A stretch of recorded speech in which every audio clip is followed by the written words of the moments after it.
Welcome to the Unhurried and Honest podcast. This is your host, Ben Ritchie, and today I'm joined by two of my best friends, also two of the great physical therapists in the region, Hunter Hardman and Lance Moore. We went to PT school together at UAB, and now, as you can see, they work for Focus, but we'll get into that. Just wanted to have them on to talk about all the things we're going to talk about. So, if y'all could intro who you are and how you ended up as a physical therapist and how you ended up at Focus, that would be great. Yeah, like Ben said, my name's Hunter. We all three went to physical therapy school together at UAB. I actually started off in electrical engineering, quickly learned that was not for me.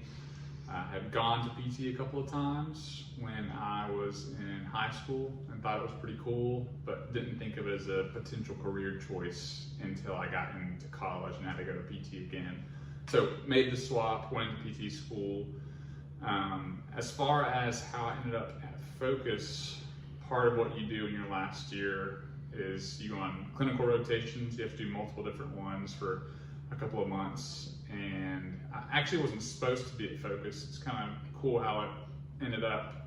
Because of COVID, the rotation that was supposed to happen got canceled, and last second one at Focus opened up, and I'll let Lance tell a little bit. We were actually there at the same time, but became a student at Focus, was there for 10 or 11 weeks, really enjoyed it, and knew that's where I wanted to end back up, and so that's how I got there now. Awesome. Yeah, I'm Lance. I started off as a biology major. Didn't really know what I wanted to do, and then had just this really awesome advisor. I knew something with exercise because and sports was kind of my thing. Even thought about doing like PGA teaching pro, but where I was at in undergrad, it just wasn't feasible. And so switched to exercise science and then just started doing kind of the application process for PT, and was like, it's pretty cool, especially after I started shadowing and being around different therapists. It was kind of like, hey, I can see myself doing this, right? And then it's kind of funny going through PT school, didn't really know what all PT did, pretty like ignorant to that. And so it's kind of cool. And then, kind of like Hunter, we had a rotation with Focus, and I remember speaking to my advisor, and luckily she's kind of the one that sets up the rotations, Tara Pierce, and I had this one guy, Phil Moore, who was a lot of hands-on. I just noticed like his patients loved him, he had good rapport, people like asked for him specifically, and he taught me some of the manual techniques, and I just was like, there's some value here. I don't really know what, but there's some value there. So in a conversation with Tara, I was like, I really want to focus on manual therapy on one of my clinic rotations. And she might not say this, but I truly believe she had that intention, and for whatever reason, she liked me and was like, got me in with Focus. And I think it was based off that conversation. So after the clinical rotation, I was like, man, this not only just was it fun to be there, but you learned so much. There's a lot of value in what they taught us. But I just felt like I could make a difference with the knowledge that they were teaching us. I didn't feel lost in just getting random exercises. Like, there was a process, and I enjoyed that process. Like, I could logically reason why I'm doing what I'm doing, and if it didn't work, then you could go back to your fundamentals and change it up. But so I worked in Tupelo for a little bit, and thankfully they called and like, hey, we need some help. And so my wife and I moved within like 3 or 4 months to come and work at Focus. So that was God's handiwork there. But that was how we ended up here. We've both been here. I've been here a year and a half. You've been here 2 years and some change. Yeah. Wow. It's amazing. So we're going to talk about a lot today. Lumbar, spine, shoulder, surgery versus no surgery. We'll get into all that. The first thing I want to ask y'all as outpatient therapists. So the patients come to you. You work with a lot of young people, a lot of geriatric people as well, and everything in between. What is probably the most common thing you have to educate or reorient your patients on? Like, what is the most common idea or two a patient comes into physical therapy and y'all have to kind of shift their paradigm to believe something else. We'll just start there. Yeah, I think for me, there's really two things that come to mind. The first is there. If you look at healthcare in general, especially in America, I think people just assume that their healthcare provider is going to be right 100% of the time, right? Whether it's your medical doctor, whether it's your PT, your chiropractor, a nurse you talk to, whatever it is. I think a lot of times people just assume that their word is law. They've been told something once, and now that's just what it is. There's no second opinions. There's no, that didn't make sense, or that didn't add up. Let me check. Let me get something else. And so there is a lot of almost kind of unteaching or unlearning that we have to communicate to the patients of like, hey, I know you were told this, but that doesn't make sense, and let me explain it X, Y, and Z. Right? Here are the reasons what you were told does not line up. And I think for a lot of patients, it's hard for them to stomach that, because that's almost kind of become their identity a little bit. Maybe this injury or this pain that they have. And along those same lines, another thing I feel like I have to educate a lot is that people just assume because they have had pain for so long that that's just how it is. That's just what it is. I think we spend a lot of time trying to, or I should say patients almost normalize their pain and just say it's a part of life, I'm getting older, it's supposed to happen. And I think what we spend a lot of time doing is like, look, pain can happen, but it shouldn't be normal, right? There should be, and there is a reason and a cause for that pain, and we can hopefully help you find that and take care of that. But I think a lot of patients almost come in skeptical. I mean, it's probably because of what they've been told by previous healthcare providers, and they've bought into that idea so much. I don't know what your experience is with those. Yeah, I would say a lot of it the same. A few things that come to mind. Yeah, going back to how pain is complex, right? I've had patients who have come in and their pain is exacerbated, and so they're seeing us, and there's a psychosocial type of pain with stresses of your routine and work and other things, and so a lot of it is just bringing awareness of kind of what's really going on. Yes, you have this image, your doctor gave you an x-ray, MRI, gave you some medication, why hasn't things changed, type of thing. So it's like, well, you haven't done anything, right? You've taken a medicine that's like a Band-Aid. It's going to cover up the symptoms for a little bit, but your body's going to find a way to continue giving you that signal if it's not handled appropriately, right? And so some of it's like, okay, like, yeah, you might have arthur eating up your back or your shoulder, but so does all the other people in the world, but they're not experiencing the same type of issues, right? So what's going on? What's the real issue here? What does your job look like? What kind of trauma have you had in your past? Like, you might have had a car wreck 20 years ago and you came out fine, but did you really come out fine? Like, yeah, you felt okay, you didn't have any broken bones, but you have these long-lasting headaches, you have this pain in your shoulder blades, you have lower back pain, and it's like, yeah, it's hard for patients to make a connection of it could have been happening from a T-bone where they spun around and the airbag came out, but they lived, they're fine. But so it's just kind of like educating the patient, like, okay, yes, like here's an image, here are your symptoms. Do you need surgery? Is this like, are you done for? Like, a lot of people, which pain is not a fun experience. So it's like like building rapport and be like, hey, like we're gonna go through this together. You're gonna be okay. It's gonna take some time.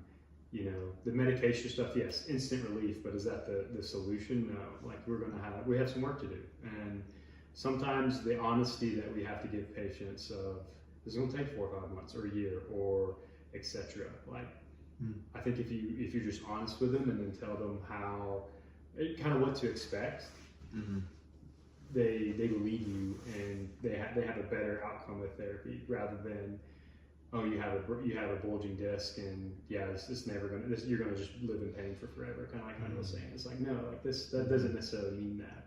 Yeah. So educating them on like the reason why, because it goes back to just understanding pain, right? You have pain fibers there for a reason, and different types of pain fibers, and we're gifted with that. So how can you help people understand what pain truly is?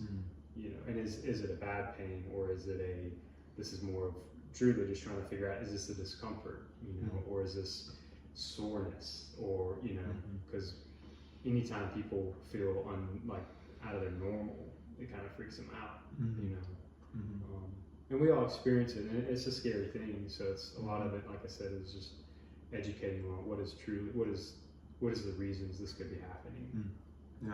So, like, y'all are talking about re-educating, uneducating, saying, Hunter, that people just blindly trust their healthcare provider. So, curveball question: why? Could you give me a little blurb, either one of you? Why should people believe? Why should people believe a well-meaning physical therapist over a medical doctor, and vice versa? Obviously, I'm more on y'all's team here, but like, why would someone believe us rather than someone else? No, well, and the reality too, the hope would be that we're not looking at it almost as like different teams, but on the same team. Because the reality is there are great medical doctors out there. The reality is also there are terrible physical therapists out there also. I think the point we are trying to make is not listen to us, don't listen to them, but it's, hey, you need to A, be informed before you go in so that you can ask good questions. But B, you need to have, regardless of who you're seeing, a PT or a medical doctor, whoever, they need to be able to provide you with a good explanation of what is going on, why they think that's what's going on, and what their plan is to fix that. And in the PT case, for us, if you're 3, 4, 5, 6 visits in and nothing's changed, and we don't have a good explanation for when nothing's changed, well, absolutely, you should be questioning us of, do we know what we're talking about? Are we even on the right trail or not? Because either A, we should be able to explain, hey, I've done this, it's not working, I think it's this, or be able to point you to someone who can. Because if we just keep doing the same stuff over and over and over again, we're wasting your time or wasting your money. So I guess what I would encourage is not that, hey, you just need to listen to us, but just be informed in general of the reality is we're people too, and we make so many mistakes in healthcare, right? And not that we're not trying, but I think that part of the system that comes is it's how many people can you get in the door. And Lance was talking about it a little bit with this culture of medications, injections, all of that. And if that is your plan, like Lance was saying, that it's not addressing the issue, right? I think for us at least, we talk a lot about victim and culprit, right? So victim is where your pain is, culprit is what is causing the pain. And when you've been having pain longer than a couple of weeks, those are rarely in the same location. So somewhere in the body is going to break down, you're going to compensate to not have pain there, and then somewhere else is going to break down. But I think a lot of what the system that healthcare has made in America is, well, wherever you're having pain, let's just give you an injection in there. I'll see you in a year or two. Let me give you another injection. I don't know if you have any thoughts. No, yeah, it goes back to, I mean, intent, right? As your medical doctor kind of like I was saying, are they trying to find the root cause, or are they just trying to mask the symptoms? You know, and so, and unfortunately, people just don't know that, and rightfully so. I mean, we have, you just want to go through your daily routine. You want to have to think about these things, but pain is an experience that everyone goes through in life, and so it's sort of what came to mind is learning what questions to ask, like I was saying, but 2, when it comes to a musculoskeletal disorder, our body is made to repair itself. You know, as we age, yes, we break down, you know, that's just, you know, we're not made to last for forever, but our body, with the right metabolic processes, should heal itself. It's just designed that way. And so, should you be living with the same pain for 10 to 15 years? Probably not. And if that's the case, then there's some other questions of like, is something else really going on? And that's the scary part, because yes, that's the factor. You know, there's. I remember my first PT job. There was a kid who was having low back pain, And, thankfully the therapist, noticed that like 4 or 5 visits in was like, something's not right. His pain's getting worse. It's not even being masked by movement. He had an infection in his bone and had to have surgery. Wow. That's just part of reality. Like that, those things happen. And so, yeah, we're trained to be able to pick up those things. But, if you have a doctor who is trying to manage it with just these Band-Aid therapies of ice cold, electrical therapy, a brace, just do this, like just, put this, what is it, Voltaren on and it'll be fine. Like those things are just masking the pain. It's not getting to the root issue. So it's kind of, you need to be informed of that. Like, why are you giving me this cream? Why are you giving me this brace? Like, ask the questions why, and if they can't give you an explanation, then yeah, you need to find somebody who can give you that explanation. And the unfortunate thing is there's Dr. Google now who knows where that's coming from. So yeah, it's when it comes to musculoskeletal disorders, movement dysfunctions, medical doctors are trained to not necessarily do that unless they specialize in those kind of things. And unfortunately, those are the guys who just want to cut on you and have surgery most of the time. That's probably a hard overstatement, but that's a lot of it. Is these specialists just see something that's broken down and they've not bothered to look at your neck or your mid back, or if it's your knee, they haven't bothered to look at your ankle or your hip. And it's like they haven't asked the question why. They're like, oh, just let me go fix it. It's not necessarily that. When the body's designed to be able to heal itself, you got to figure out, like I was saying, what's the culprit. So it all kind of goes back to intent from the medical provider. Are they just there to try to take your money? I mean, that's plain and simple. As healthcare is expensive, you can make a lot of money by telling them false information. Or is the intent to like, okay, yeah, you're a runner, and get them back to running without pain, right? Yeah. So I think it goes back to the intent and trying to, back to the first question, kind of blending that in, is asking why. Like people just don't know to ask why. They just kind of take it at face value. Okay, this is what they said, and that can mislead a lot of people. Yeah, I think that's something important to touch on. Is just, you talked about the intent. Something I've thought about a lot is you should be able to ask questions to a doctor or a therapist or a chiropractor and get a legitimate answer. And I think something I wanted to touch on, I'm glad you brought up, is, I also believe the body can heal itself. That we've been made in a way, given the right instruction, the right metabolic processes, you can get better. Just because you have arthritis at a certain age does not mean, okay, now my back hurts. I'm 40 years old, my back hurts. 6 out of 10 pain. And the steroids that I'm prescribed make it 3 out of 10. And that's just what it is now. And in 10 years, I'm going to have to have surgery, and it might get better. And our bodies don't just get broken beyond the point of repair like that. So I'm glad y'all touched on that, because I think that is something, maybe that is a reason why I think you can trust medical providers more when they are trying to explain to you, this is how we are getting to the root of your issue, and this is how your body is healing itself. But if you're going to either a doctor or a therapist who's just rolling out the same kitchen sink for the 10th time with no results, you can be a little skeptical of that. But you should always ask questions. That's what I'm getting at. So let's talk about, we kind of got there a little bit of good therapy versus bad therapy, because this is not an episode where I'm trying to make a case that physical therapy is, as a whole, the greatest thing to ever happen to people. I'm not, because there is a lot of bad therapy out there. Really, I want this episode to more so just be helpful to people in general, and we happen to be therapists, and we have that angle.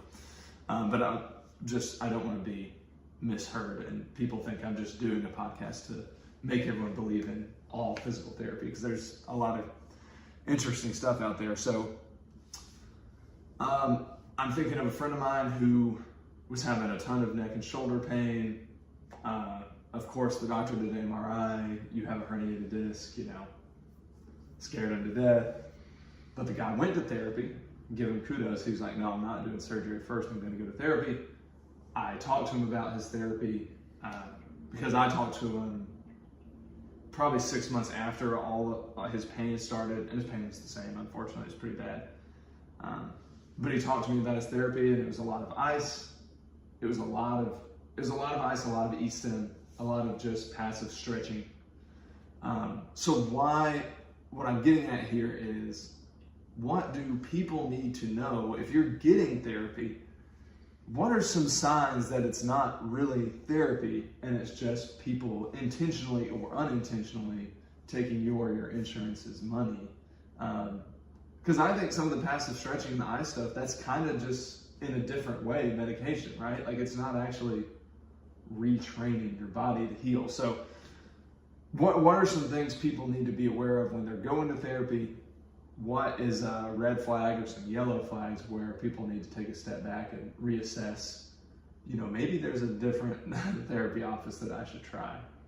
So what are some things that y'all see? Because I'm sure y'all get a lot of people who have been to therapy elsewhere and then end up focused. So I'll let y'all take that. Yeah, it's funny. I was having this conversation with a patient just the other day. In the last month, I have had three patients who have stopped me before they were leaving me. Two of them were on their first visit, and the other one was 4 or 5 visits in. And they just stopped me as they were about to leave. And they're like, I just need to say thank you, because this is by far the most in-depth, kind of almost individualized therapy that I've ever seen. They said they had been to multiple other places in our city, and it was, you go to therapy. In some cases, they were literally handed a sheet of paper that had their exercises, and they said, do this sheet when you're done, let me know. And they said the therapist would just sit on the computer while they were walking through their exercises on this sheet. And on one end, it's a compliment, and it's really encouraging to hear that. But I also told them on the other hand, it's very frustrating because I think now we know what good therapy can be, and we've seen what good therapy can be. And the reality is, Lance and I have been practicing for 2 years. We are not even close to the most skilled people in our company, nor are we close to the most skilled therapists out there whatsoever. We've just had some incredible mentors that have walked us through and helped us kickstart our careers. So all that to say, if you're going someplace and it seems very cookie cutter, all they do is hand you this list of exercises, well, you can find that on Dr. Google, like Lance was saying, right? Like there's no skill involved with, hey, here's a sheet of paper, do this, I'll come see you in 15 minutes, right? We won't get too deep into this, but you mentioned about, is the stretching and the ice really making that big a difference? When you look at muscles being tight or needing to be stretched, the muscles are tight or appear to be tight or feel tight because of what's happening at the spinal level. So that's why massages, that's why it's the tens, the stretches, that's why you will feel better temporarily, but that goes back to, we're just taking care of the victim. We're not fixing the culprit, right? And so, and another thing I want to touch on, I know we're talking about, intentional versus unintentional taking your money. I really think all the therapists, and not just therapists, healthcare providers in general, I think they all mean well. I think they do. I think they all want their patients to get better. I think there are just two issues or flaws. One is they haven't received enough training to do more than the level that they're practicing at. And two, if they have, with going back to the healthcare, they're put in a position where their bosses are, hey, see more people, get more people through the door. And what other option do they have than, hey, do this sheet of exercise while I'm trying to balance 3 or 4 other people at the same time, right? So long story short, what I would say is you should not just feel like you are doing the same thing that every other patient is doing. Like your therapist should be able to explain, like an example I give, Lance and I are both runners, both have knee pain in somewhat of a similar area, right? But 2 very different reasons for why what is going on. But if Lance and I went to therapy and we were given the exact same exercises to do, well, maybe it would get one of us better. It's certainly not going to get both of us better, and there's a chance it doesn't get either one of us better. Because you can't just because you have pain in the same area does not mean that everybody's having pain for the same reason, right? There's so many different areas that can break down and can cause pain in similar areas. And so I think you just need to have a therapist that can explain, hey, your pain is going on in this area based on X, Y, and Z. This is why I really think this is what it's is what is causing it.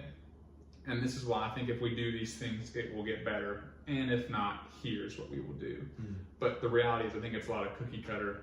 Run through these 5 exercises, do these stretches. Let me hook you up to 15 minutes of ice and East End, and we'll see you next time. So, yeah, because I think that's important, because like there's not a printout for low back pain. There's not a printout for hip pain, because your hip is different than my hip. Your knee could be causing, y'all know this more than me, but your knee could be causing the hip pain. Your ankle could be causing hip pain. Your spine could be causing your hip pain. So if you are going to therapy somewhere and you say, my hip hurts when I lift it up in the morning, and they're like, okay, you have this, here's the 3 exercises you need to do, let's do a stretch and get you on some ice. That's not therapy, I would say, or it's very low quality, because like Hunter said, you need someone who's going to do a thorough assessment. Because as a therapist, it's funny when you meet a new person, a lot of times they say, hey, you're a therapist, my shoulder hurts. Could you give me a couple exercises? And I used to try, and I honestly have gotten to the point now where I say no. I'm like, you need to get an evaluation, because I work with geriatrics right now, so I'm not on their level as far as skill. I just haven't been trained in that way. But I think people want 1 or 2 exercises, but I'm like, I'm not going to give you 1 or 2 exercises, because I literally have no idea why your shoulder hurts. And it would take someone who knows what they're doing to sit down with you for 30 minutes or an hour and test all sorts of things, ask you all sorts of questions to begin to have an idea of why your shoulder hurts. So I know it's not the answer people want a lot of times, but I've started telling people, like the Google printouts and the stuff you can find online really probably isn't going to help. And that's the good news is that's not real help. It's not real therapy. If you can get in somewhere that's good, they can help you a lot more than a Google printout on the shoulder. Yeah. Another thing, this probably happens to you a lot as well, is what is really frustrating, at least for me, is I will come in, we will do our evaluation, which is usually pretty thorough, but even halfway through it, sometimes I have patients tell me, wow, this is the most thorough an exam I've been through. Typically, my doctors or my therapists don't even put their hands on me.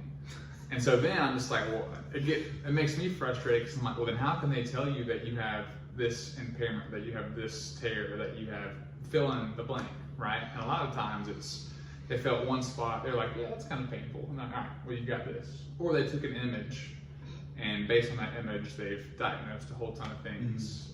So I don't know if you've experienced that at all or not. Yeah, for sure. Frustrating. Yeah, it is. Kind of go to the question, what makes a specialist a specialist? Most medical doctors go through the baseline of school. We do too. It doesn't matter what school you go to. You could come out with a doctorate of physical therapy, right?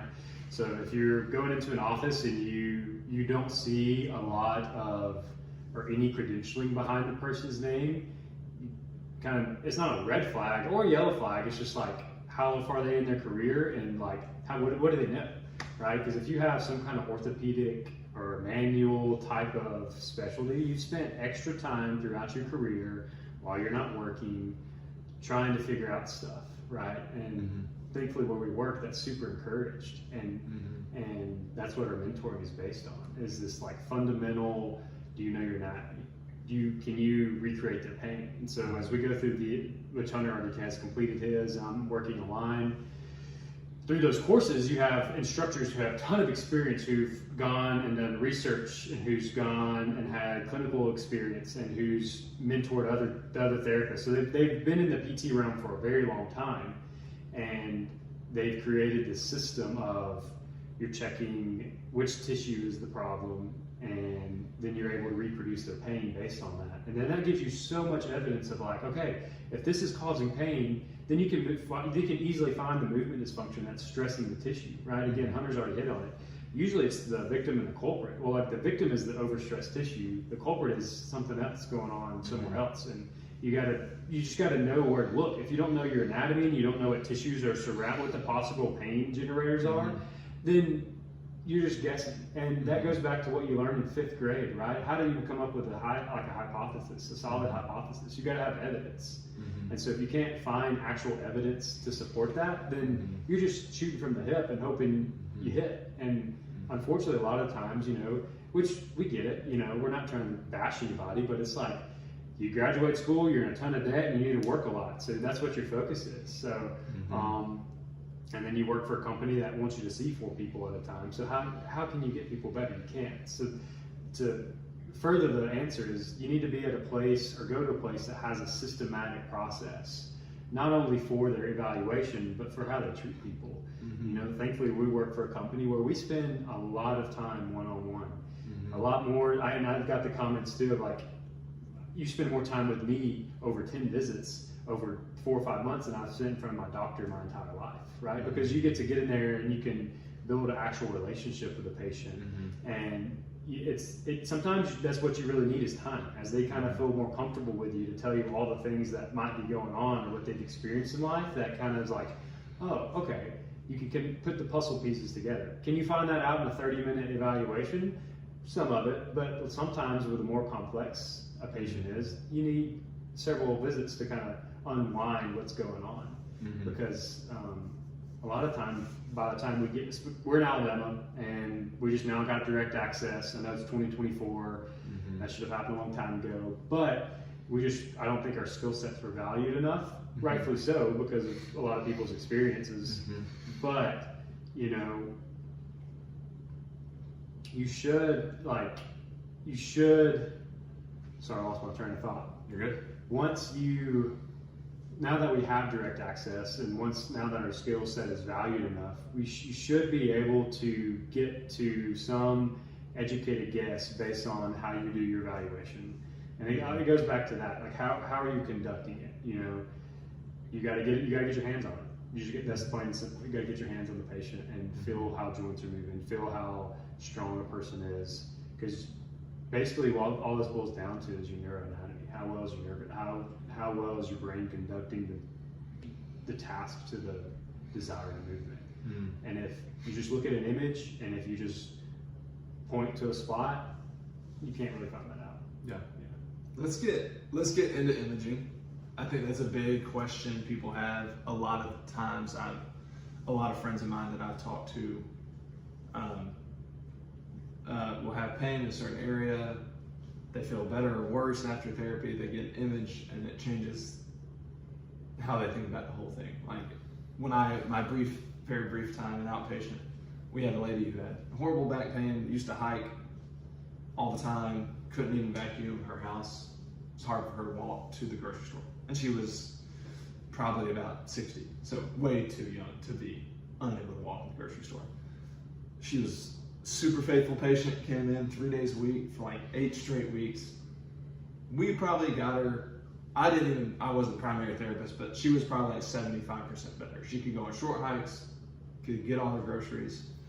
And kind of a funny story from our perspective, because she was supposed to get an MRI, that the doctor ordered an MRI when she started therapy, right? So naturally it took those 8 weeks for her to even get an appointment for the MRI, of course, because it's so backloaded, which is a whole nother rabbit trail, like to go down in the sense of, if these images are so pressing and so important, why does it take 3 months sometimes to get them? Anyways, we won't go there. She comes in tears, literally one day, because she has 3 bulging discs in her lumbar spine. And just this whole, and it's not her fault, right? The doctor scared her to death. You have 3 bulging discs. Your therapy didn't fix it. She comes in admitting her pain is 75% better, admitting she's able to hike, but she's weeping and saying, I thought we made progress. I thought we got better. But thankfully we had a really good therapist with her that day, and he was able to be like, you know, are you feeling better? Yeah. Can you go hiking 3 miles? Well, yeah, it's way better. But what about the discs? And so we're gonna get into that. So specifically imaging with, we'll just say the spine in general. So what are some myths? What are some things you see patients get hung up on? What does the research say? Y'all just go and I'll interject if I need to. Yeah. If I have a herniated disc, do I have to have surgery? Yeah, there have been many cliffs that we have had to talk patients off of after visits with their doctor because of bulging discs that is seemingly going to end their way of life, as they note. The reality is, as we age, we're going to get degeneration and breakdown. We refer to it a lot as the wrinkles on the inside of the skin. Like, I'd be more shocked if you had someone that was 60 years old or over, and they didn't have some type of significant degeneration, arthritis, or bulging or herniated disc. The thing that's funniest to us, when you look at the spinal column and the canal where the nerves exit, a lot of times they will tell you, well, if you look at this image right here, where this herniated disc is pressing on the nerve, that's what's causing all of this, because it's being compressed. There's so much room in the spinal canal that disc is not going to be able to compress or press on the nerve root to cause anything down the leg there, outside of like a significant, it wouldn't be a herniation, it would be much more significant than that. And so you're saying a herniated disc doesn't actually press on the nerve? It can be touching it there, but it's not going to. They make it sound like it's compressing all the way back. But there's so much room, especially in the lumbar spine, where that nerve is not being compressed at all. The reality is, a lot of times, that bulging disc, realistically, has probably been there for 10, 15, 20 years from some previous accident or injury that has happened. They've never had any need to get their back image before. So they go and get this image, and it's like, well, you're having pain somewhere close in this area. That looks like a bulging disc. That is what's got to be causing the pain. Lance was talking about our instructors that we go take these courses for. She was, I can't remember if you were there for this one or not, but she was telling a story where she had this great relationship with a doctor, and like to the point where they could even text back and forth. And her daughter, who was having some pain down her right leg, went in to get imaging. And the therapist, who was our instructor, was like, well, I don't think it's that. I think it's this because of where she's having her pain. And he's like, no, I'm telling you, it's this bulging disc she has in the back because of where she's having the pain. And she's like, I just don't believe that. Can you please send me the image so I can look at it? This doctor sends her the image. And she looks at it, and the bulging disc is actually on the opposite side of where she's having her pain. And so she writes back, she's like, well, it can't be that, it's on the wrong side. And he's like, I guess you're right. It must be something else then. So all that means, I know that's an extreme example, but the reality is, even if these bulging discs are there, a lot of times they are not pain generators, right? It goes back to victim versus culprit. Why are we having pain in our low back? Well, there's probably somewhere in the upper part of the back that's not moving well, so it's cranking on your low back. Or if your hips can't extend or move back far enough, each time you're walking, it's just cranking on the low back over and over and over again. But you take this image, and it's a still image. We are not made to be still. We're moving all day, right? So we care more about how does your body move and function, not in one still shot image. Does it look like something's going on? So all that being said, we have to talk patients off cliffs all the time because they will make it seem like it's the end of the world when they're talking to the healthcare provider. They come in. The example you shared is a perfect one, unfortunately too common where we see something like that. I had a patient who I'd seen him for 3 visits. He was coming in with low back pain. I had gotten him 50 to 60% better in 3 visits. He had to follow up with his doctor. They're like, no, we're gonna go ahead and do surgery. They fused his spine, and his back has not gotten better. He's actually regressed. But I think that happens more often than we probably even realize, is that, they, at the end of the day, they are structuralists when they're looking at these images. They're looking at this one small snapshot, whether it's the knee, the back, the neck, and it's like, all right, what looks like it could be off in this image that could potentially be causing that pain, right? And the reality is, even though that looks wrong, like Lance said, well, have they looked at the things above? Have they looked at the things below? Have they looked at how it actually moves, right? Because, sure, what if you got a bulging disc there? What if your back moves perfectly, right? Well, that's not the back that's causing the pain. maybe you have pain there, but it's something else that's breaking down. So Yeah, I had one recently. It's been a fun case because he has a perfect spine. The MRI shows that he has nothing wrong with his back, but he's having pain down his leg. So that stumped the doctors, and they didn't know what to do. And that was because there wasn't a bulging because disc. there was nothing wrong with his spine, and so they left him with that. And luckily, he found us. And yeah, so you can still have pain and have a perfect spine, believe it or not. You know, and so it's kind of funny because yeah, they like Hunter said, it's structureless. They look at an image, and it seems like, oh, it could potentially be what's causing your pain. But how do you know that? Has there been any kind of testing done to see if this structure is causing pain? Which there's special tests out there for a bulging disc that should reproduce pain. If it is inflamed, if the injury, if there's trauma to that area, and you perform a test, there should be pain, and your symptoms should be reproduced. But if it's not, then it's not the bulging disc. But do they go through the test? No.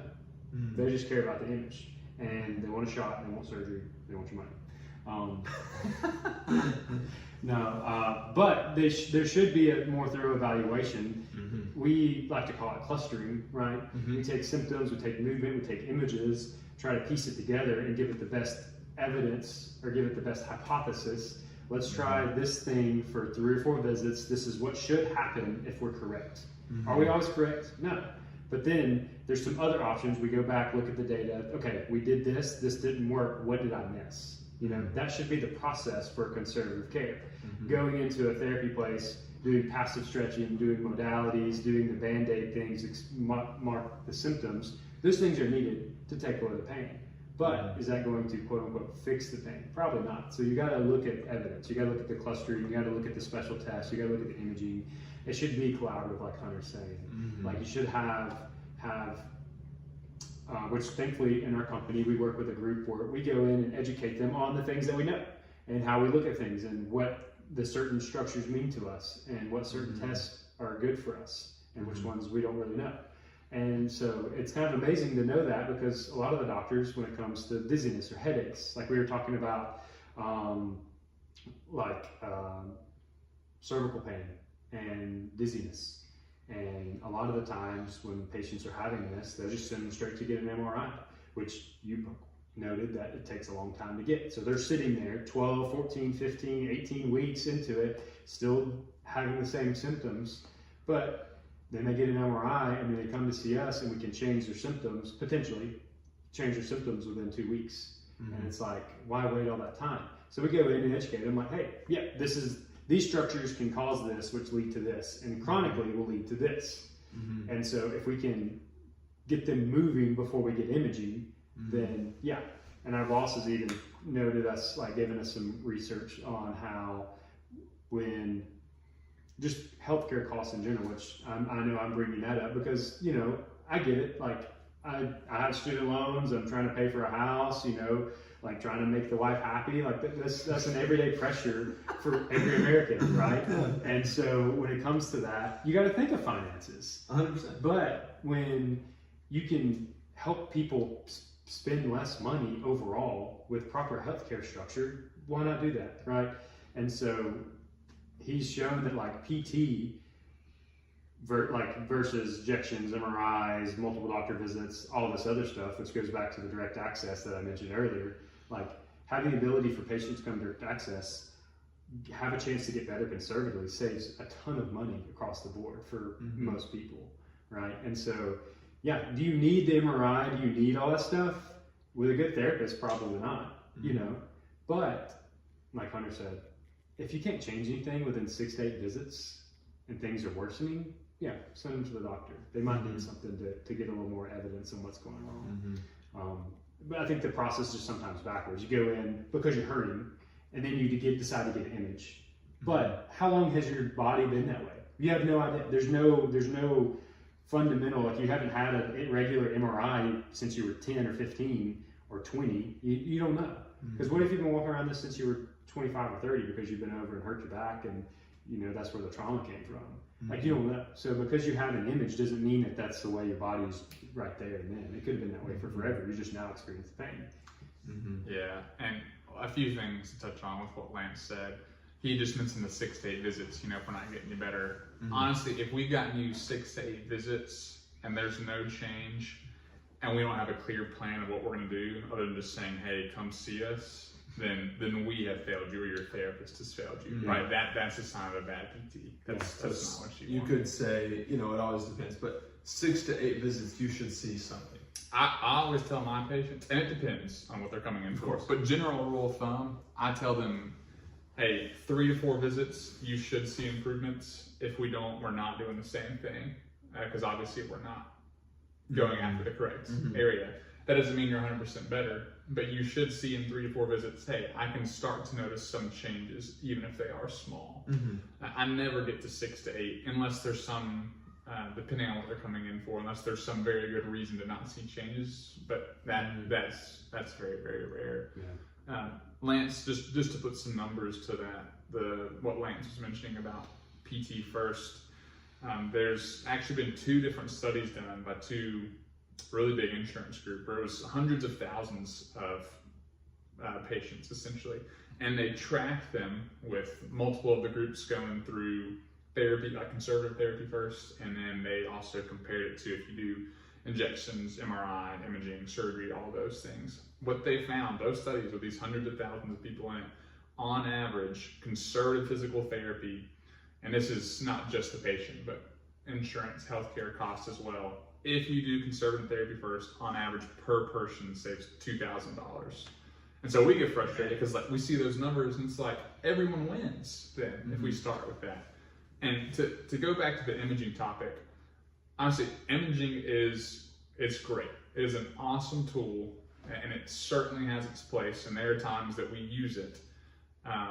But it has to go with what makes sense clinically though, right? Like if Lance was saying, if I can see all these things that recreate your pain, that line up, that I can recreate both, get it better and worse with what I think with these certain tests, like, to be honest, I don't care too much what the image shows me. Like, I need it to line up, because if it doesn't, well, I'm like, well, just because you have a picture that says this is going on in the neck, but I can prove shoulder pain hurts X, Y, and Z, I'm much more going to trust what I found with my testing than one still shot image. So all that being said, example with shoulder patients that I have, if I am, sometimes you can tear your labrum and you can rehab it conservatively. That was one that we got to, I think, 5 or 6 visits. I hadn't seen changes. And I was like, look, my tests, they're kind of like 50-50 on what's coming back right now. We're going to try this for 5 to 6 visits. If we're not seeing improvements, I want you to get an image. We were 5 to 6 visits in. He was like maybe 5 to 10% better, which I would have expected to see more by then. So we went in and got the image, and the labrum tear was more extensive than what rehab would have been able to fix. So at that point, I was like, look, we're going to cancel all your appointments, recommend you going forward with the surgery. So all that being said, imaging is great. I just think you can't use it in place of a really good, thorough examination, which I think is unfortunately the way or the direction that things are going. Yeah, and for some reason, like logically, it doesn't make sense to trust a still image over a thorough examination. But the American healthcare industrial complex has done a good job, because people are way more skeptical of a thorough hands-on examination than they are of the image. In my experience, people see the image and they freak out. But if you get the thorough hands-on examination, they're kind of, you're not a medical doctor, you really don't know what you're talking about. But anyways, so just to boil it down, in case people are listening with lower back pain, if they have a herniated disc, is the first option surgery? Of course, I know the answer. But if I am an average American, my back has started to hurt, my doctor says you have a herniated disc at L4, L5, and he says we need to get you into surgery as soon as possible. Is that true? No. There are some instances where, and it is very, very rare, but there can be some type of compromise to the spinal cord, and if they find that on imaging, it's like, all right, we need to act. The last couple of years, I've had that happen once. This patient was having symptoms that did not line up. They went in for imaging, bruising on the spinal cord, they fused them immediately. Now, that is like 1 in a million, right? Well, if we're just talking about a simple But herniation. he went to therapy then.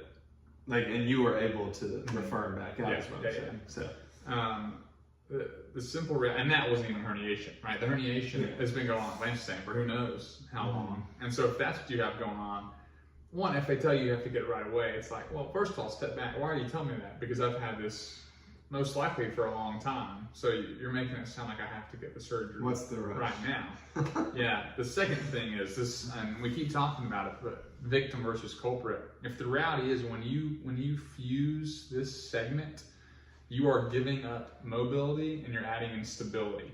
But the reality is this herniation or this pain in the low back that you're having is probably coming from somewhere not moving like it's supposed to.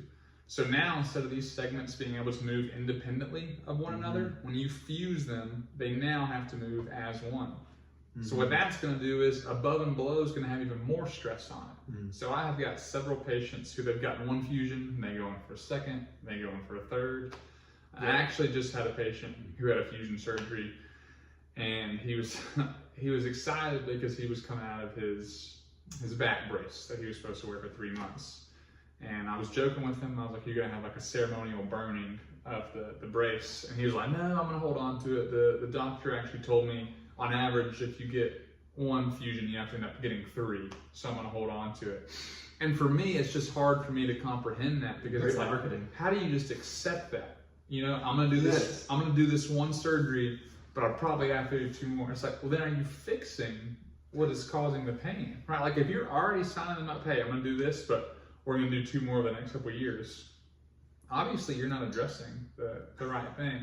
So that's a long ramble, but to answer your question, no, that should be like so far down the list that that's where you go is with surgery for a herniated disc. Yeah.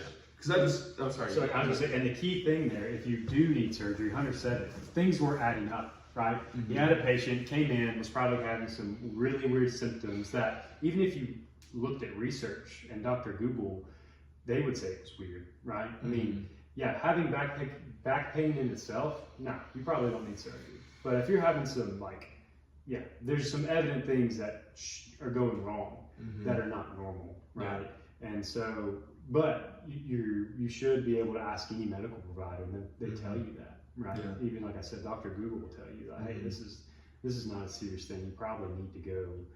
And that's why a lot of it is emergent. If it's affecting the spinal cord and you're having these weird symptoms down your legs and like paresthesias and incontinence or just like things that just kind of like shouldn't just be caused from low back pain, then there's a need for surgery. But it's probably way past just a herniated disc. Because I don't know the exact article, but I remember at UAB they had that article where they took a bunch of people who didn't have back pain and tested they did the MRI and it was like almost 100% of people over 70 have herniated discs. I want to say it was definitely over 75% had some kind of. But even people in their 40s, it was like the percentages keep going up as you get older. I want to say by 40, it was like 40 or 50%, and it just continued to increase. These are rough numbers. Maybe I'll get some research articles and post them whenever I post this. But so just if your back's hurting, try, and it's hard because there is bad therapy, but it may save you on average $2,000. Well, also, and if we're talking about someone getting a surgery, I can promise you that $2,000 is less of a concern to them than getting their back operated on and having years and years and years of pain. So, worst case scenario, right? And we'll both admit there's a lot of crappy therapy out there. But even if that's all you have available to you, I'd make the argument, try that. Because then all you lose is a couple of weeks. It's going to be some money. But if that potentially fixes you having to have this very invasive lumbar surgery, I'm like, go for it. And most of the time, regardless of where you're at, you're going to have more than one therapy option. Don't just go where they refer you to. Do your research, talk to friends, read Google reviews, read online about their training, their certifications. We've had people come in before that have said, hey, I want to come see your clinic. I want to ask you how you're going to treat X, Y, and Z. And do your research. Don't just, I think a lot of doctors now just will tell you, hey, go to this place, probably because they have some type of relationship with them. that does not equal to Is them it being actually good about quality of care? therapists. Yeah, they're trying to keep people happy, right? So I think just realize you've got more than one option if your doctor is sending you to therapy, and you should be informed with where you decide where to go, right? You need to go to the place that's going to set you up for the most success. And if where they send you is not that, go somewhere else, right? Like you want the best odds to have to prevent that invasive surgery for sure. So there is hope. If you have a herniated disc, it may not actually be a problem, is what y'all are saying. And give us a couple examples, like, because then I think the average person would be like, okay, well, if it's not a disc, what is it then? Since y'all know so much about this. Yeah. So I know it depends, everybody, so everything's individualized if you're really doing the right thing. So what are a couple examples of what is the problem if it's not a herniated disc? I'd say the most, if we're generalizing, the most common issue that I would say we probably see is an issue with hip mobility, right? So because their hips are not moving well, it is putting extra stress or strain on their low back when they're walking, and that is what's causing this breakdown over time. So I've had multiple patients who have come in with this back pain. They've been told they have herniated disc. We do some stuff for their back because they're going to need that as well. But a lot of times I just spend getting their hips moving better. And within a couple of visits, when we get the hips moving better, the pain's still there. But like, you know what, I can walk a lot farther. I'm not having as much pain. And they're always surprised. It's like, we haven't even done that much with the back. Because the back's not the issue. The back hurts, but it's not what's causing the pain. And there are plenty of others, but I feel like the hips are probably what we see the most. Generally, if we look at hip mobility and thoracic mobility, and probably pair those two. And then two, just, the classic, like, shout out to Mason, who, asked me on at the Blue Ridge Relay a few weeks ago. He actually texted me earlier. Yeah, and it was just, he's having unilateral one-sided pain with lifting and stuff like that, and had an old injury. And so, yeah, anytime you go through trauma, your brain will change its movement pattern to prevent that the best it could. And that's the compensation. Does that necessarily fix the movement pattern? No, it just creates a new one that will probably cause strain somewhere else. So you have to figure out what the root cause is. And for him, he was just straining too much on one side because he lost stability. So a lot of it is just, you gotta not equalize, I don't want to use that terminology, but just you gotta reteach the body how it's supposed to move, right? And so that's a lot of what we do, is figuring out where's the mobility impairments, and then what can you not do that you're supposed to do, and retrain that. And it's amazing. You give the body just a little bit of what it's supposed to, and it'll figure it out. Yeah. Because our bodies aren't designed to heal. Right. We believe. So I think what you were saying, what y'all were saying, it makes unnecessary spine surgeries even more tragic. Yes. Because we're literally cutting bones and tendons and muscles that aren't even the problem. And so you can get all those fusions you want sometimes, and you're just literally cutting away your body. Yeah. And that's not actually, but the problem is still degrading the culprit is still degrading the victim. Yeah, and just to add one point, there are certainly times, this is not to say, oh, never get this type of surgery, there's no place for it. There are certainly times where, yes, that is the best route, and that's the route that you need to go. Something that's very frustrating for us is, even if that is the best option for that patient, we have had patients that have told us their doctor told them, well, they told me I don't need to go to therapy after I have this surgery.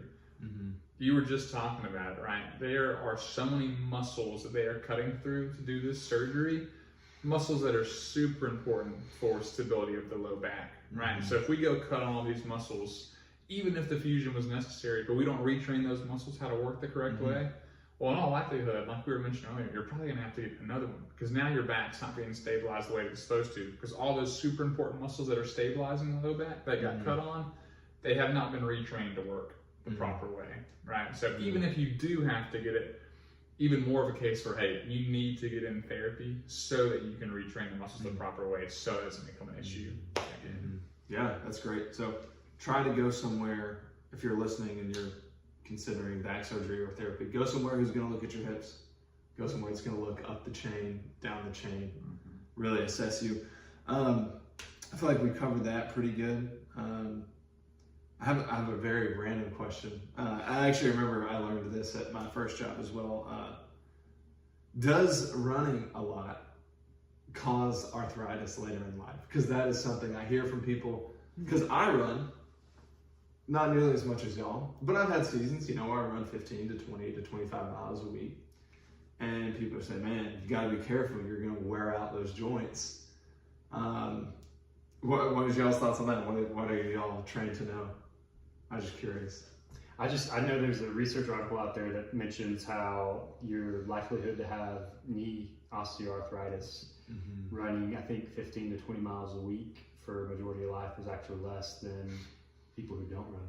Yeah. Our body's designed to move. Again, if you give it what it's supposed to, it'll take care of itself. That doesn't prevent aging, right? Of course. That's just part of life. But running is an exercise proven by research that can help you diminish the amount of arthritis you have. Wow, I didn't know that. Symptomatic arthritis, I guess. I don't really remember what the terminology was, but everybody's got arthritis. But but in regards to running increasing that, it's actually proven that it can be less. Yeah, there was some article that I had read, and I don't know how well vetted it was, but it was saying there are no research articles to date that show running by itself increase your odds for breakdown, right? But there were articles that say overall, if you have significantly increased activity levels, not just running, but that's just across the board. It could be like, job, it could be just active lifestyle, that you will likely have a little bit more breakdown. But the reality is, when you look at people who are getting joint replacements, the things that affect that the most, people love to say, well, it runs in my family, so I know I'm going to get one, right? Like my mom had one, my grandma had one, so I'm going to have to get one. The two factors when you look at likelihood of getting a joint replacement the most are activity level and also their weight, right? So this goes back to what we were talking about with the back. Is the back truly the issue? Most commonly, joint replacement we see is the knee, right? Well, most of the time, people have to get knee replacements because they've had issues with their hip and their ankle for years, right? So if their hips aren't strong enough, we're going to get this inside or medial collapse of the knee. So it's going to cause breakdown in the knee for years and years and years and years and years because of this weakness in the hip. And so I've had patients who will get the knee surgery and then they're like, I still have the same, like it's still hurting me on the inside. And I'm like, well, that's because the breakdown happened because of what's happening at the hip, right? So I thought that's a tangent. All that to say, I think people almost kind of use that as a crutch. Well, I don't want to be active, or I don't want to do things because I'm at risk or fear of this increasing my odds. Where the reality is, like, man, there's no good evidence to support those claims. And I don't know if this research is out there, but I guess if you collect all the data of those who get joint replacements, against, like, there's some of them that need it because of metabolic issues in the body. Like I had this patient who was having knee pain on her, let's say, left knee. Doing the evaluation, and I noticed that her right hip, the opposite hip, is a little stiff. And I'm like, have you ever hurt this hip? Oh yeah, I had a dislocation of my hip and it got infected. I need a joint replacement. Wow, when I was 20 years old. Wow. Yeah, which totally rare, right? But it was the opposite knee that was bothering her. And it was just kind of like, yeah, there's some cases where you need a joint replacement. But if you look at across the board, majority would say, I think it goes back to, like Hunter said, lifestyle factors. Those getting joint replacements are probably older. They're probably a lot more sedentary. And unfortunately, with the way that our diet is in America, they're probably in the overweight obese category. Those are the ones that typically need it. Sometimes, again, there's these 80-year-old people who've been active all their lifestyle and they don't have any more cartilage left, and that's it. They're healthy and they just need that. But and that's the only real option of helping decrease that. But that would be the more likelihood. Like I would say that's more. It should be the norm. Yeah. But should a 40-year-old need a knee replacement without any trauma? I don't know. And without trying anything else. And it's anecdotal evidence, obviously, but if I'm just rough estimate, if I see 100 knee replacements I would say 90 to 95 of them are sedentary and overweight. It's like, well, I don't know, it just goes back to like Lance was saying, right? It's all about diet, lifestyle, activity. Like I think you put way too much into, genetics and kind of almost use it as a crutch. Our body's designed to move. I agree. Yeah. I was just curious because I feel like I've heard that from people, oh, don't run too much. You don't want to wear down those joints. But I'm like, but yeah, put as much of that sugary coffee creamer as you want to every morning. And eat what you want, do what you want, but don't move too much.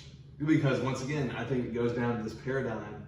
To me, a lot of our conversation goes down to this paradigm of the body is great at the beginning and it just slowly gets worse over time. And there's nothing we can do.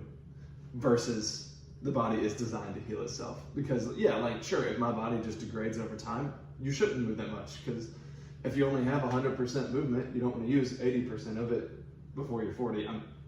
I'm making a nonsensical argument, obviously, but I just want to get there. I think there are, obviously y'all know there are exceptions.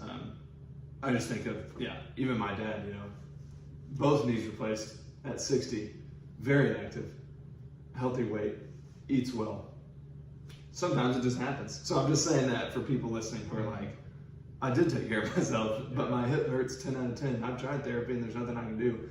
That happens, for sure. But it's like, and then majority. My guess, even in your dad's case, would be if we had gone, well, now certainly, but if we had gone back prior to the knee surgery, and at this point, probably couldn't have been fixed because it's been years and years of damage, but my guess would have been we would have seen significant hip weakness on whichever's from both, but on the side prior to the surgery, which because of how active he was and he was a good healthy weight, my guess would be in those cases there's something that is increasing how quick that breakdown is. And that's true. He did, I won't get into all of his details, but I don't know the details. I don't know if he knows the details, but he had a pretty significant knee injury when he was in college, and I don't think, according to him, I don't think there was much of a rehab process. I think just kind of like, I don't even know if he had surgeries. I'm not sure. I need to follow up with him again, but I just know he did something to his knee pretty rough in college, and then, like you said, probably developed some weakness. He was in his early 20s, and then over almost 40 years of compensating, probably did wear him down. I just wanted to say that because there are people out there who do everything they can to take care of themselves. Yeah. Life just doesn't always work out because 98% of the population are not therapists, and they might not understand that they have hip weakness, and they may not understand they're even doing anything that could be hurting them until it's too late. So sadly, that's, I think our bodies are designed to heal itself. Sadly, just the state of a broken world, things don't always work like they should. Yeah, I think it goes back to if you're considering any kind of, if you're in pain, again, it goes back to the evaluation process. It should be systematic, it should be thorough. Your special test there should be evidence on what you're doing, why you're doing it, and what the test tells you to do. It shouldn't be captured in just an image. It should be hands-on, it should be thorough, and if there's a chance that it could be conservative, try that. And if that's not working, because I know we've made a lot of strong claims, or I have at least, if that's not working, then there's other options that need to be explored. It should be collaborative, right? It shouldn't just be just this, here's an image, you have knee arthritis, you have breakdown, you have no cartilage, I'll cut it on you next week. Bone on bone. Right, yeah. And, some of that could be, you got to look at the state, there's so many factors, and I think it goes back to kind of how Hunter mentioned it earlier with some of his compliments, is individualized care. And it's just, we have to find people who can take the time to do the process, gather the evidence, and then make a decision with the patient on what's best. For sure. And it's sometimes it stinks, but some patients just want the surgery, right? And they think that's going to fix them. And then, you see them 5 years down the road, and it's like they're back for the same thing. And unashamedly, you're just like, you're not trying to like make them feel bad, but it's kind of like, I told you so. Like, hopefully this time, you can trust me a little bit more, and we can work together on this rather than, wasting each other's time. But it's more so of whatever you're going through, pain, especially if it regards to musculoskeletal pain, there should be a process that gives you information, and you should be aware of what that information is. You shouldn't just go in blindly and be like, oh, I have a bulging disc here. Okay, what would this bulging disc tell me if it was an issue? And if it all matches up, then yeah, like there's a treatment process for that. Mm-hmm. There should be. Yeah. If your doctor or your therapist, they should know that. Mm-hmm. There's tons of theories, tons of methods. No one really, it's hard to say what works and what doesn't all the time, right? Mm-hmm. But I think it goes back to it's individualized care, and that's the foundation of having a good medical doctor, a good PT. Mm-hmm. Yeah, for sure. Okay, so we're running out of time, but there is a question that we have to get to that everyone wants to know, and we could talk for another hour about it. Okay, we're PTs. Besides a random person asking me why their shoulder hurts and what they can do, they say, then how do you feel about chiropractors? So we're gonna go there. So we'll just why would someone, once again, and we have covered, I don't think we've been too biased. I think we've been fairly critical of like a lot of the therapy that's out there. We're not saying all therapy is created equal. There's some awful therapists. And I've heard stories, I know there are really good chiropractors, and I've heard what they do. It's like, that sounds like really good physical therapy, right? There's bad chiropractors, there's good chiropractors, there's bad therapists, there's good therapists. What is the general, what would you generally tell people? Why would you say, hey, good therapy is gonna be better than good chiropractic care? Or why would you say, on average, you are better off going to a therapist, even if they're just all right, than going to a chiropractor that's just all right? Yeah, no, and I reiterate what you said because I 100% agree with it. There are really good therapists out there. There are really bad therapists. There are really good chiropractors, and there are really bad chiropractors. We admit that. Yes. For me, realistically, a bad physical therapist, though, is not going to cause additional harm. Mm. If you go to a bad chiropractor who is not locking in your neck appropriately or correctly, it can put a lot of the vascular structures on extreme stress and can significantly increase your chance for a stroke, right?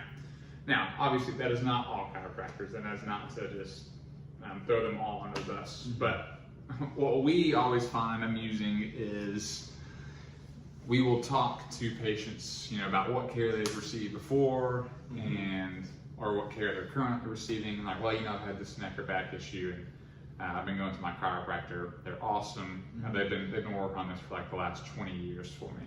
And they were always kind of like, so like they haven't been able to fix the pains 20 years, and they haven't been able to fix it. And I think it goes back to, they just always accept what they're told. I think ultimately it comes down to a difference in treatment philosophy, right? Like if you were coming to see me for whatever injury, generally I would say, I want to see you for 6 to 8 weeks for this pain that you're having, and then I never want you guys to see me again for this pain unless something happens. Whereas I think most chiropractors, it's, hey, let me see you till death do us part. Now, they never word it that way, and I don't think that's their intention, right? I genuinely think they have good intentions. I just think it's, hey, let me give you the quick pop, let me get you feeling better, then you can come see me.